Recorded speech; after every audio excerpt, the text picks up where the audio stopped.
Hello, maayong gabi mga madi. Gabi na diri sa New Zealand no. Update namo sa kinabuhi namo ni Kumari.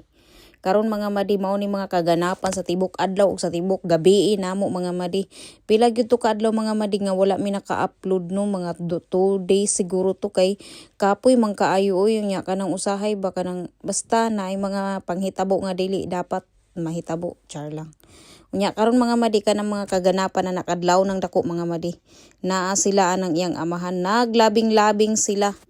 Kay pagkakadlaw pila ra gud in taon mga madi dali ra kay na sila magkita. Unya kay kaning naa man pud lagi ni human atong iyahang bunso diri na pud siya sa panganay. Hala mo ni trabaho nilang duha. Ilahan ang trabahong duha basta naa na siya diri sa balay. Nya syempre mga madi kay buntag naman ni bangon naman si Kumari din ha. Magmata ta kay manghinlo na pud ta. Di ba? Mao gyud nay kinabuhi sa usa ka inahan mga madi burag kanaga ning trompo nga gituyok-tuyok. Di ba? Mao gyud nay kinabuhi nato nga inahan.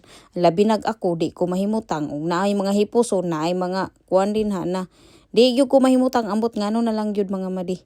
Basta kay kung naa ko'y makit-an nga mga kuan di ko gusto kanang naisangat-sangat di ko gusto nga naay mga kuan gusto nako hapsay perminti ang ako ang paminaw kay para ang akong utok mahimutang kay kung dili bitaw ko makapanghinlo mga madi burag kulang ang akong adlaw ambot bisag unsa na ko kakapoy no kapoy kay akong lawas pero ang akong hunahuna naa sa mga trabaho unon ambot nganong inana pud kaha mo no.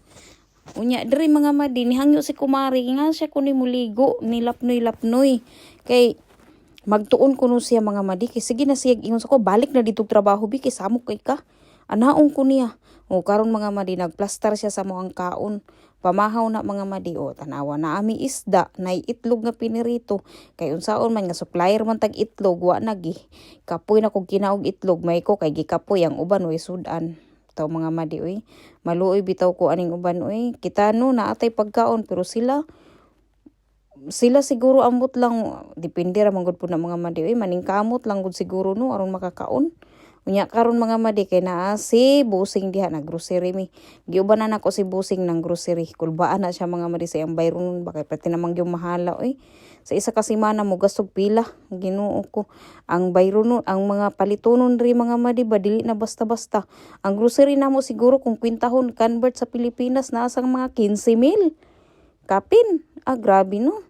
Kanang 15,000 kapin mga madi ba burag ni bayad naman taan na og kanang apartment Samantala diri ginoo ko kamahal. Tanawa. Nya karon din haan ang orasa mga madi na nag-arrange nami nya kay kani si Gary basta naa na siya sa balay siya man gyud mga madi ang mag-asikaso sa among